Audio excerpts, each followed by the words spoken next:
Surviving a devastating plane crash redefined my life, love, and faith. It's amazing that I was able to do that. And so we made it back to the clinic, and I couldn't really breathe really well.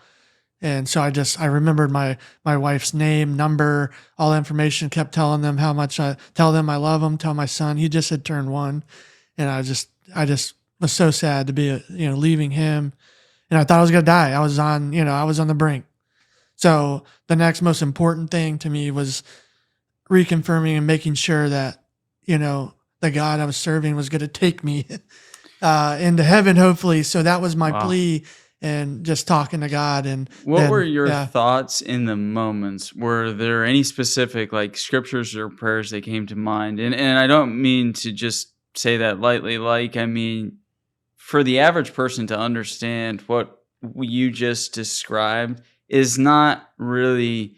You can imagine it and you can think about it, but literally you're coming down to land. The landing of the plane goes wrong. The pilot next to you looks burnt to the bone. You feel like, from what you're looking at, you are the same. The pain is kicking in. You literally now are getting transported. You're half unconscious. And what were your thoughts in that moment?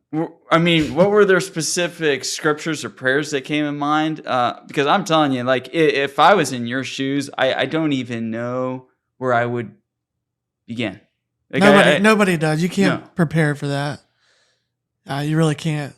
And like I said, I mean, no real specific scripture at the time. It was just a plea, talking to God. Because when you're about to die, you start thinking, about the stuff you hear about all the time, your mom and the people you love, and you your just want family. you just want to make sure, especially if you're spiritual, that you're going where God promised, promised you were going to go. And that was the big thought. I just kept crying out to him and pleading for that. And then I was out.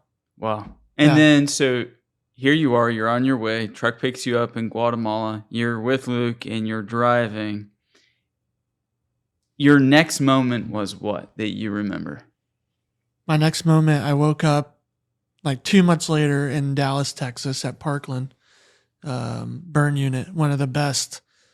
It's crazy that you remember I got anything there. in between? Because we went from Guatemala That's a whole nother story. Texas. Okay. For what I experienced while I was out for 2 months. Okay.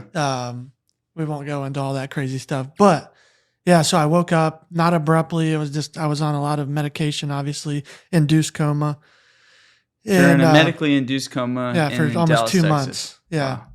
And come to find out, they got me out of Guatemala. My passport burned and everything in the plane, and they got me out on a life flight there to the States within 24 hours. So pretty cool, to one of the best burn units in the world. So I was super blessed and lucky for that. They helped save my life for sure. Now, you're not just someone that got burned. You're someone that, can you give there's first degree burns, second degree burns. I've gotten burned just on the stove. Your body was to what percentage burned?